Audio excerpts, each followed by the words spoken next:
Herman Melville's Moby-Dick, first published in 1851, is an epic American novel about obsession, fate, and humanity's struggle against the forces of nature. Narrated primarily by the sailor Ishmael, the story follows the crew of the whaling ship Pequod and its captain Ahab, whose relentless pursuit of the great white whale Moby-Dick gradually transforms their voyage into a dangerous quest for revenge. Melville's literary style combines adventure, symbolism, philosophical reflection, biblical language, humor, and detailed accounts of 19th century whaling. The novel moves between dramatic storytelling and lengthy meditations on nature, knowledge, religion, and human existence. Its major themes include obsession, revenge, fate and free will, mortality, nature, isolation, friendship, and the limits of human knowledge. Moby-Dick remains important for its extraordinary literary ambition and its enduring portrayal of how one man's determination to conquer an unknowable force can consume both himself and everyone drawn into his pursuit. The story starts with Ishmael, a restless sailor, deciding to go to sea because life on land has become heavy and joyless to him. He does not want the comfort of traveling as a passenger. Instead, he chooses the harder life of a working sailor, believing that the ocean offers escape, danger, and a strange kind of cure for his mood. Ishmael travels to New Bedford, Massachusetts on his way to Nantucket, the famous old center of American whaling. Since he arrives too late to continue immediately, he looks for a cheap place to stay and finds the Spouter Inn. There he learns he must share a bed with a harpooner named Queequeg, a tattooed islander from the South Seas who sells shrunken heads and worships a small idol. At first, Ishmael is frightened by him, but his fear fades once he sees Queequeg's calm dignity. By morning, the two men have become friends. Queequeg tells Ishmael that he is the son of a king from an island called Kokovoko. He left home to see the wider world and became a skilled harpooner. Although he could have been a ruler in his own land, his years among whalers and Christians have made him unable to return to that old role. He now carries a harpoon instead of a scepter. Ishmael grows deeply fond of him, joining him even in his religious rituals because he believes friendship should be generous in both directions. The two travel together to Nantucket, where Queequeg proves his courage by saving a man who falls overboard during the ferry crossing. Once on the island, they stay at another sea-haunted inn and begin looking for a whaling ship. Queequeg's idol, Yojo, leaves the choice to Ishmael, who selects the Pequod, an old heavily decorated vessel owned by two Quakers, Peleg and Bildad. They are shrewd and stern men, and they hire Ishmael and Queequeg after Queequeg demonstrates his deadly accuracy with a harpoon. Before sailing, Ishmael hears about the Pequod's captain, Ahab. Ahab is mysterious, moody, and still recovering from the loss of his leg, which was torn away by a legendary white sperm whale named Moby-Dick. Peleg and Bildad trust his skill, but other signs feel ominous. A strange man named Elijah warns Ishmael and Queequeg that sailing with Ahab may bring disaster. They ignore the warning, and on Christmas Day, the Pequod leaves Nantucket for the open Atlantic. For a long time, Ahab remains hidden below deck. Ishmael gets to know the ship and its international crew. Starbuck, the first mate, is careful, practical, and religiously serious. Stubb, the second mate, faces danger with jokes and fatalistic cheer. Flask, the third mate, is blunt and aggressive. Their harpooners are Queequeg, Tashtigo, and Dagu, each powerful in his own way. The crew also includes Pip, a young black cabin boy whose story later becomes one of the voyage's saddest.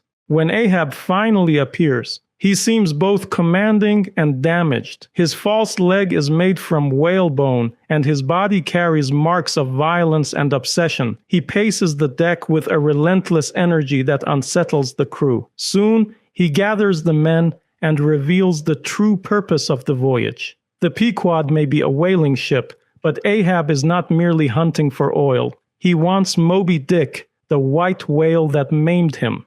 Ahab nails a gold doubloon to the mast and promises it to the first man who sights the whale. The crew is swept up by his passion, shouting that they will hunt Moby-Dick with him. Starbuck alone objects, reminding Ahab that they came to hunt whales for business, not to serve one man's revenge. But Ahab binds the crew emotionally, turning the hunt into a ritual. The men drink together, the harpooners cross their weapons, and the voyage becomes something darker than ordinary whaling. Ishmael explains the terror surrounding Moby-Dick. Sailors believe the whale is almost supernatural, impossible to capture, able to appear in distant places, and filled with a strange intelligence. Ahab's hatred grows from the suffering he endured after the whale destroyed his boat and took his leg. During the long, painful return to Nantucket, Ahab's physical wound seems to have become a spiritual wound. He turns the whale into the target of all his rage against pain, fate, and the hidden forces of the world. The Pequod begins its whaling work, and Ishmael learns how dangerous even ordinary whale hunts are. During the first lowering, Ahab reveals that he has secretly brought his own boat crew aboard, led by the mysterious Fedallah. These men had been hidden in the hold, explaining strange noises the sailors heard earlier. The first chase ends badly when Queequeg's boat is overturned and nearly crushed by the ship in the fog, but the men survive. As the voyage continues, the Pequod crosses dangerous waters and follows strange signs. A ghostly spout appears at night and seems to draw the ship onward, as if Moby-Dick himself is leading them toward destruction. The Pequod meets other ships, but Ahab cares about them only if they have news of the white whale. One ship, the Jeroboam, carries a religious fanatic named Gabriel who warns Ahab not to hunt Moby-Dick. Ahab ignores him. The crew kills and processes whales along the way, and Ishmael describes the brutal labor of whaling, harpooning, cutting into blubber, boiling oil in the try-works, tapping the whale's head for spermaceti, and cleaning the ship only for the cycle to begin again. These scenes show the ordinary business of the voyage, but Ahab's obsession always presses underneath. Even when profit is possible, the white whale remains the true destination.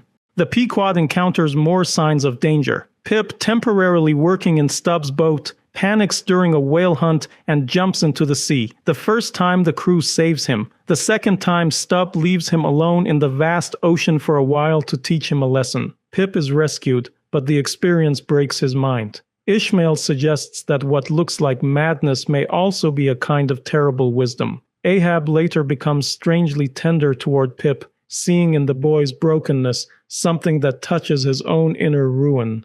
The ship meets the Samuel Enderby, whose captain has also encountered Moby-Dick and lost an arm. Unlike Ahab, Captain Boomer has no desire to chase the whale again. He treats survival as enough. Ahab cannot understand this. He only demands to know where Moby-Dick went, then leaves abruptly. The contrast makes Ahab's obsession clearer. Another man loses a limb and lets the whale go, but Ahab turns his wound into a destiny. Ahab's body and mind continue to strain. His artificial leg becomes unreliable, and the carpenter makes him another. When oil casks leak in the hold, Starbuck urges him to stop and repair them. Ahab at first refuses because he cares more about the chase than the ship's owners or profit, even pointing a musket at Starbuck. Starbuck warns him to beware of himself. Ahab eventually gives in, likely because he knows open rebellion from the crew would threaten his command. While repairs are underway, Queequeg falls gravely ill and believes he will die. He orders a coffin made and lies in it, placing important possessions inside. Pip speaks to him as if Queequeg might recover the lost sane part of Pip in the afterlife, but Queequeg suddenly decides he has business left to do and wills himself back to health. The coffin becomes a storage chest, and later it is transformed into a life buoy after the ship's original buoy fails and a sailor drowns. As the Pequod enters the Pacific, the sea grows beautiful and calm, but Ahab finds no peace in it. He has a special harpoon forged for Moby-Dick, using the blood of the 3 harpooners to temper the weapon. Fedallah gives Ahab a prophecy. Before Ahab dies, he will see 2 hearses, one not made by mortal hands and one made of American wood. Fedallah will die before him, and only hemp can kill Ahab. Ahab interprets these signs in ways that make death at sea seem impossible, so the prophecy strengthens rather than weakens his confidence. Then the ship is struck by a typhoon. Strange flames appear on the masts and on Ahab's harpoon. Starbuck sees the storm as a divine warning to abandon the hunt, but Ahab treats the fire as proof of his own power and blows it out before the frightened crew. Later, Starbuck considers killing Ahab to save the ship, but he cannot bring himself to murder a sleeping man. Ahab's command survives, and the Pequod continues onward. More signs gather. The compass is thrown off by the storm, and Ahab makes his own needle. The log line breaks, leaving the ship without its usual instruments. The coffin becomes the new life buoy. The Pequod meets the Rachel, whose captain begs Ahab to help search for his missing son, lost in a whaleboat after an encounter with Moby-Dick. Ahab refuses because helping would delay his chase. The Pequod then meets the Delight, a ship already wrecked in part by the white whale and carrying dead men. Still, Ahab presses forward. Near the end, Ahab briefly reveals the human being buried under his obsession. He speaks with Starbuck about his wife, child, and the weary years he has spent at sea. He calls himself a fool and seems to sense the waste of his life. Starbuck urges him to turn back, but Ahab feels trapped by something stronger than choice. He believes fate has laid iron rails for his soul to follow, and he cannot step away from them. The final hunt lasts 3 days. On the first day, Ahab himself sights Moby-Dick and claims the doubloon. The boats lower, but the whale surfaces beneath Ahab's boat and destroys it. The men are rescued, and the whale escapes. On the second day, the crew attacks again. Moby-Dick smashes more boats, snaps Ahab's whalebone leg, and Fedallah disappears, dragged under by the line. When Ahab learns Fedallah is dead, part of the prophecy has come true, but he still refuses to stop. On the third day, Ahab realizes that the whale may now be chasing him rather than the other way around. He and Starbuck share a final painful farewell before Ahab lowers again. Sharks bite at the oars as the boats row out. Moby-Dick breaches, attacks, and destroys the other boats. But Ahab's boat survives long enough for him to see Fedallah's corpse lashed to the whale by ropes. Ahab understands this as the first hearse of the prophecy. The whale carries the dead.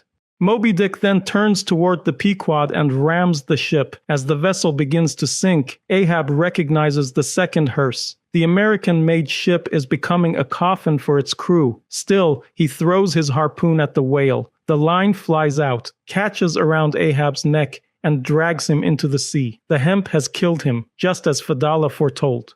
As the Pequod goes down, Tashtigo tries to nail the flag to the sinking mast. A skyhawk becomes caught in the flag and is pulled under with the ship. The whirlpool created by the sinking Pequod drags the remaining boats and men beneath the surface. The voyage ends in total destruction. Only Ishmael survives. He has been thrown clear of the wreck, and Queequeg's coffin rises from the sea as a lifebuoy. Ishmael floats on it for a day until the Rachel, still searching for her own lost crew, finds and rescues him. The story ends with Ishmael alone as the witness to Ahab's obsession, the Pequod's doom, and the terrible mystery of the white whale.